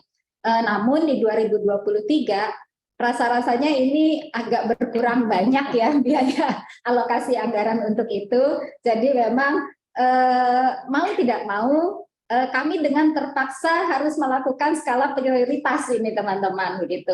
Jadi saya pahami ada beberapa kabupaten kota yang sudah lakukan MOU dengan BP2MI, dengan BP2MI pusat terkait dengan mulai dari penempatan sampai dengan pelindungan pekerja migran Indonesia. Nah, saya harapkan beberapa kabupaten kota yang memang sudah memiliki MOU dengan BP2MI, kami sangat berharap semoga saja ini bisa mensupport MOU ini bisa mensupport kawan-kawan kabupaten kota, khususnya di ranah pelindungan pekerja migran Indonesia, begitu. Karena mau tidak mau memang akhirnya memang kami harus punya skala prioritas begitu. Jadi mungkin itu. Lalu yang terakhir ini sekedar informasi saja bahwa selama ini di UPT P2TK di Disnaker Trans Provinsi Jawa Timur kita punya shelter transit untuk pekerja migran Indonesia bermasalah. Nah, di 2023 ini sebetulnya sudah dirintis di akhir tahun ini, kita sudah mengembangkan pelayanan shelter transit PMI ini ke dalam website kami menjadi yang diberi nama menu baru ya, Shelter PMI Produktif melalui website.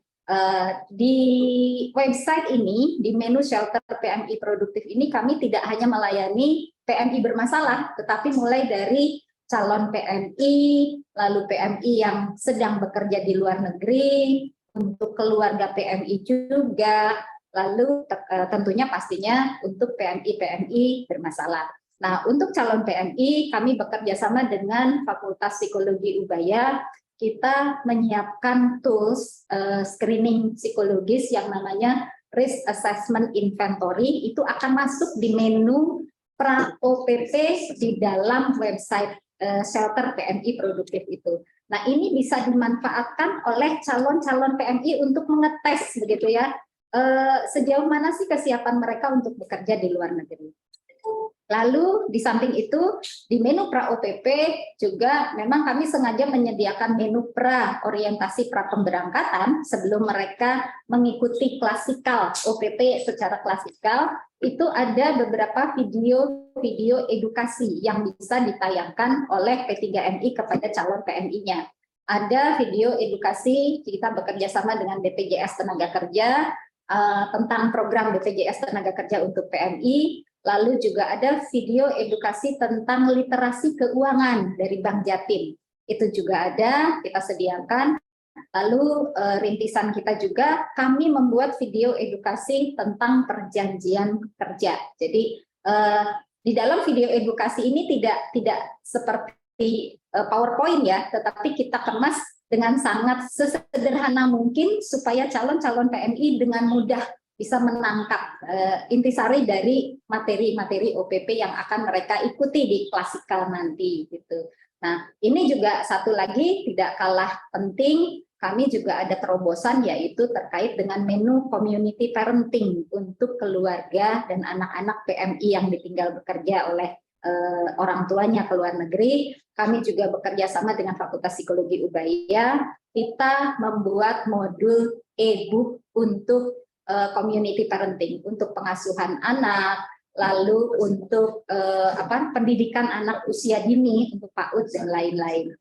Itu mungkin yang bisa kita tambahkan informasi untuk teman-teman di kabupaten kota, dan semoga apa yang kita tambahkan layanan-layanan kami ini, walaupun step by step ya, semoga bisa memberi kemanfaatan yang banyak bagi rekan-rekan PMI kita. Terima kasih. Terima kasih Bu Ami. Bu Ami ada titipan dari para sobat master nih. Untuk web baru P2TK bisa di-share di Instagram @infokerja_makerjatim dong Bu, biar semuanya tahu. Oh iya. Ya. Ya, juga bisa saya tambahkan, mungkin bisa juga cek di Instagram kami LTSA PMI Jatim ya. Oh iya, baik, terima kasih Bu. Saya langsung ke Kabupaten Trenggalek. Kabupaten Trenggalek ini saya tadi sudah menahan dari tadi. Bapak dari Kabupaten Trenggalek, izin? Ya. Oh, Uji. Ya. Saya mau tanya nih Pak, untuk TPT-nya Kabupaten Trenggalek naiknya lumayan drastis ya Pak, dari 3,53 ke 5,37% nih Pak. Nah ini kenapa ya Pak ya? Terus apa nih Pak rencana ke depannya? Karena TPT-nya kan naiknya lumayan. Gimana nih Pak? Monggo. Terima kasih Bu Anita. Mohon izin Pak Budi, Bu Ami, dan Bapak Ibu sekalian yang saya hormati. Kurang jelas? Sudah Bapak sudah jelas. Sudah jelas. Mohon izin Bapak Ibu sekalian yang saya hormati bahwa memang kenaikan TPT Kabupaten Trenggalek memang agak menghenyak di saat kemarin pandemi 2021 itu kita malah turun, tetapi pada saat sekarang sudah ada perbaikan tentang kondisi, ternyata TPT dari Kabupaten Trenggalek naik cukup signifikan 1,84 menjadi 5,37. Walaupun mungkin secara umum di Provinsi Jawa Timur tidak terlalu tinggi, tapi memang itu juga pasti akan banyak menimbulkan pertanyaan, terutama di tahun 2023 kaitannya dengan pengambilan kebijakan yang terkait ketenagakerjaan. Mungkin juga mohon izin Bapak Ibu sekalian, hal itu dari satu sisi memang menjadi beban di kita. Kenapa ini terjadi, dan memang kami pernah koordinasi dengan BPS Kabupaten Trenggalek dan sedikit mendapat penjelasan di mana upaya-upaya yang sudah kita lakukan kenapa tidak terakomodir sebenarnya ya. Kita mulai banyak ada seperti pelatihan kita, kemudian juga pemberdayaan baik PMI Purna, pelatihan-pelatihan yang kita lakukan, kemudian kita juga ada kegiatan namanya female trainer atau semacam penumbuhan wirausaha baru. Di Kabupaten Trenggalek itu ada program yang dengan Pak Bupati itu namanya female trainer atau penumbuhan wirausaha baru, ada sekitar 5.000 wirausaha baru yang dicoba kita tumbuhkan dan salah satunya yang kita mendukung. Mungkin belum semuanya bisa masuk atau terakomodir dalam surveinya BPS ya. Dan juga mungkin ada beberapa langkah yang memang harus kita lakukan di tahun 2023. Di tahun 2022 Trenggalek belum bisa menyelenggarakan job fair. Mungkin 2023 baru kita bisa lakukan. Kemudian juga untuk unit layanan disabilitas. Saat ini kami juga berproses sembari dengan menunggu adanya perda penyandang disabilitas yang sekarang juga masih kita berproses. Jadi harapannya nanti ke depan memang tahun 2023 akan terjadi penurunan kembali daripada TPT kita. Mungkin sedikit bisa kami sampaikan ya, kegiatan-kegiatan kita di tahun 2022 itu sebenarnya juga cukup signifikan ya, menurut kami karena tetapi memang anggaran kita yang masih terbatas itu yang menjadi kendala. Kemudian juga ada berbagai permasalahan yang mungkin seperti yang disampaikan oleh Bu Ari yang dari Dinas Tenaga Kerja Pasuruan ya. Terkait seperti memang kita jauh berbeda dengan yang di ring 1 seperti Pasuruan, Sidoarjo dan Surabaya, bahwa ketersediaan lapangan kerja di Kabupaten Trenggalek masih minim ya. Kemudian juga menurut informasi yang menurut data yang kita punya bahwa di Trenggalek itu hanya ada sekitar 300 perusahaan dan itu pun juga kecil dan menengah. Jadi masih sangat terbatas.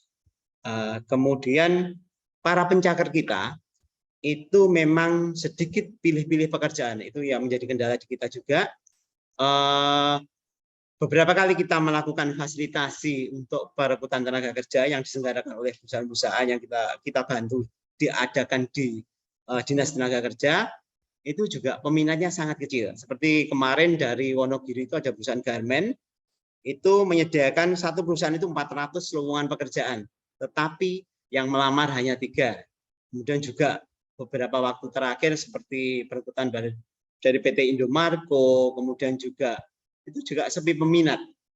Kemudian dari kemarin mohon izin Pak Budi ya, pada waktu ada sosialisasi tentang penyusunan rencana tenaga kerja mikro perusahaan, ada salah satu perusahaan juga pernah membuat pernyataan bahwa pencakar Trenggalek itu agak aneh.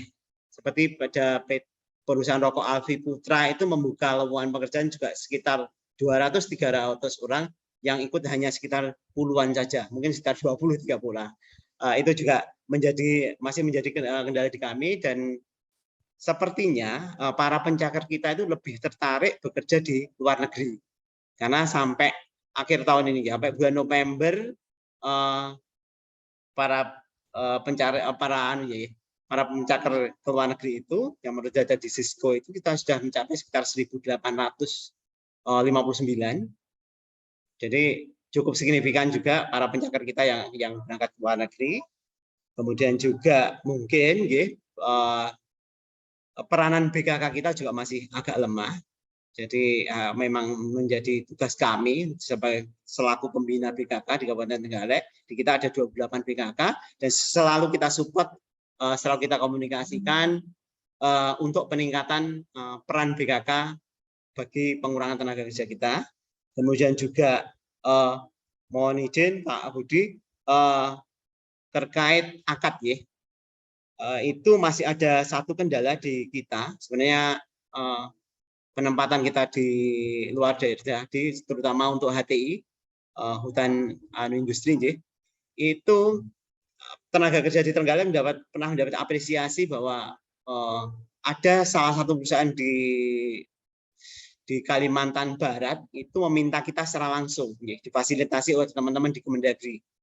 Itu meminta kita secara langsung, tetapi kita tidak bisa mengakses ke masyarakat kita karena ternyata di Trenggalek itu ada satu perusahaan pengerah tenaga kerja yang bergerak ke Sumatera, Kalimantan, Sulawesi, dan itu sampai sekarang itu masih susah untuk kita dekati. Mungkin nanti bisa minta bantuan Pak Budi dan teman-teman di provinsi untuk nanti bersama-sama namanya PT Bumi Lindu dan Bumi Lindung insya Allah nanti mungkin kita minta bantuan Pak Budi dan teman-teman di provinsi. Kemudian juga seperti yang tadi pagi juga kita lakukan berkoordinasi dengan Bu Ami kaitannya dengan PMI non prosedural. Sampai saat ini PMI non prosedural juga masih menjadi kendala atau permasalahan di kita. Masih banyak, mungkin karena supply dan demand-nya itu masih terjadi. Jadi belum bisa kita hentikan sampai saat ini. Kemudian juga beberapa kegiatan kita mungkin yang akan kita lakukan di 2023, mohon izin Bapak Ibu kita juga minta bantuan dan dukungannya terkait mungkin pelaksanaan job canvassing maupun job fair yang akan kita lakukan, kemudian juga rintisan unit layanan disabilitas, insya Allah kita launching bersama-sama dengan job fair kita, kemudian juga peningkatan aplikasi kita yang bursa kerja online job trend, juga mungkin seperti kegiatan kita pemberdayaan PNI Purna juga akan kita tingkatkan, kemudian juga pelayanan kita, pelatihan kita, pemagangan kita, semuanya akan kita tingkatkan. Dan ada satu harapan kami mungkin ke depan seperti yang tadi disampaikan oleh Bu Ami bahwa ada layanan khusus untuk para PMI kita, PMI baik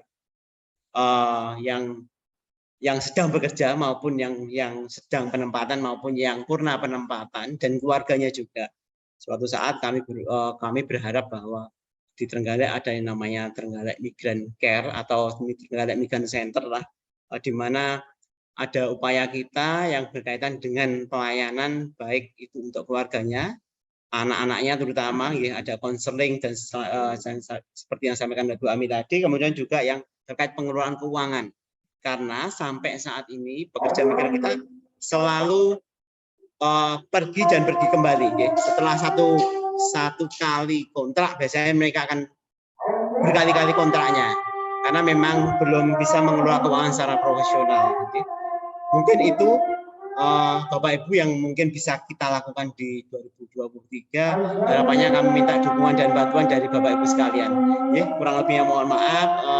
Terima kasih banyak atas perhatiannya untuk Trenggalek dan semoga ke depan kita bisa lebih berkoordinasi dan berdialog lagi. Terima kasih. Assalamualaikum warahmatullahi wabarakatuh. Mungkin ada tanggapan atau tambahan dari Bapak dan Ibu di provinsi? Pak Budi, bagaimana? Ya, saya kira cukup ya Mbak Anita. Terima kasih Bu Ami, Bu Tina, Pak Rofi, Bu Riz, dan Bu Wiwi, Bu Ari, ya terima kasih Pak Puji. Alhamdulillah bisa gabung. Kita memang ingin ngobrol lebih mendalam dan nanti saya juga ngobrol internal juga dengan Bu Ami ya untuk MRC-nya Trenggalek versi OP-nya di Jawa Timur. Kalau MRC itu kan ILO, tapi nanti mudah-mudahan lah mohon doanya Pak Puji, OP-nya yang ada di Ubaya dengan UPT nanti coba kita lihat potensinya di Trenggalek seperti apa. Saya kira memungkinkan Pak Puji, karena ini juga ada beberapa obrolan-obrolan yang bisa kita diskusikan ulang nanti di 2023. Pak Puji, sebagai informasi saya barusan nih buka-buka BPS Pak. Datanya pengangguran di Trenggalek itu sebetulnya bukan disumbang dari sektor formal Pak. Jadi Pak Puji, program-program ketenagakerjaan yang sudah dilakukan Dinas Tenaga Kerja Trenggalek sudah bagus, sudah mensupport ya aktivitas akses untuk mendapatkan pekerjaan, mulai dari job fair-nya atau mungkin BKK-nya atau yang lain-lain sudah Pak.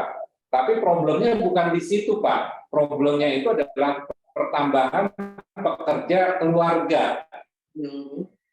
Nah ini Pak, kalau pekerja keluarga Pak, mohon izin bukan di BKK, bukan di Bursa Kerja, bukan di PNI, mungkin di padat karya Pak. Bisa memberikan pekerjaan-pekerjaan yang sifatnya sementara, mereka untuk mendapatkan pekerjaan menunggu waktu panen. Karena apa? Karena penyerapan di sektor pertanian di tempat Bapak turun Pak. Angkatan tenaga kerja di sektor pertanian di tempat Bapak ini turun. Jadi mereka akhirnya masuk ke dunia kerja formal Pak, berusaha mencari peruntungan untuk bisa bekerja di sektor formal. Sisi yang lain di sektor formal seperti tadi Bapak sampaikan nggak cocok, nggak matching karena pendidikannya paling banyak. Ini juga aneh nih Pak, Trenggalek ini diplomanya penganggurannya tertinggi serta SMP. Nah ini padahal kalau saya SMK saja sudah cukup lah kalau di sana untuk bisa mengisi lowongan matchingnya dengan lowongan yang disediakan Pak Puji. Saya kira gitu Pak Puji. Jadi bukan pada program-program yang mengarah pada sektor formal yang sudah dilakukan Pak Puji, tapi justru ada tambahan Pak dari angkatan kerja pekerja keluarga yang tadinya di sektor pertanian masuk ke sektor formal. Itu banyak di tempat Bapak. Jadi kinerja penyerapan di sektor pertanian memang menurun. Saya kira gitu Pak. Terima kasih Pak. Ya, saya kira mirip-mirip lah dengan daerah Mataraman yang lain nih Pak. Madiun, Tulungagung, Trenggalek, ya mirip-mirip seperti ini Pak. Saya kira gitu. Tetap semangat Pak. Kita siap bantu. Kita kolaborasi Pak. Terima kasih. Saya kira itu Bapak Ibu sekalian. Baik, ada tambahan dari Pak Agus? Oh ya, silakan. Mohon izin. Terima kasih waktunya. Saya nambahin dikit aja gini. Terkait tadi yang sampaikan Bu Ami juga bahwa kita ada Perda 2 tahun 2022 terkait pelatihan untuk PMI karena ini sangat penting buat UPT BLK kita karena UPT BLK kita yang terus terang siap untuk itu dari segi Sarpras hanya ada satu UPT Wonojati. Jadi di sini kami berusaha mendorong ke teman-teman UPT BLK yang lain untuk segera melakukan inovasi-inovasi tertentu. Bagaimana nanti seandainya program itu benar-benar dibebankan kepada UPT BLK, mereka sudah siap untuk melaksanakan kegiatan pelatihan untuk CPMI. Itu sudah mulai tahun ini, tahun depan, minggu depan kan sudah tahun depan ya. Jadi mulai tahun depan akan kita coba untuk mendorong teman-teman UPT BLK biar lebih melakukan inovasi-inovasi tertentu bagaimana kegiatan-kegiatan itu bisa dilaksanakan apabila memang program itu nanti akan diwajibkan dilakukan di UPT BLK kita. Walaupun sampai saat ini kita belum tahu apakah di tahun 2023 itu nanti program itu sudah dibebankan ke UPT BLK kita. Mungkin itu yang dapat saya tambahkan. Terima kasih waktunya. Sobat Naker, akhirnya sampai juga kita di penghujung podcast hari ini. Terima kasih untuk Sobat Naker semua yang sudah bergabung pada episode kali ini. Terima kasih juga saya ucapkan kepada seluruh narasumber sekaligus mentor saya. Dan untuk Bapak Ibu di Kabupaten Kota dan Pak Agus di bidang pelatihan dan produktivitas, saya ucapkan terima kasih. Dan untuk Sobat Naker sekalian, jangan lupa untuk terus mendengarkan episode-episode selanjutnya. Hanya di podcast Ayo Kerja Jatim. Jangan lupa juga untuk terus update info lowongan kerja di @naker_jatim dan juga di @infokerja_nakerjatim. Akhir kata, saya Anita beserta tim yang bertugas undur diri. Wassalamualaikum warahmatullahi wabarakatuh. Bapak Ibu mohon izin untuk foto sebentar dan menyalakan layar kameranya. Boleh ngumpul Bu, boleh. Untuk Bu Ari dan Bapak Trenggalek mohon izin untuk bisa menyalakan kamera.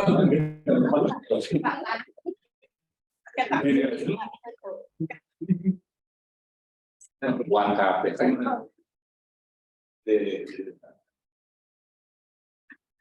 Udah? Foto kita Di screenshot di Mbak Citra Bu ya. oh Citra.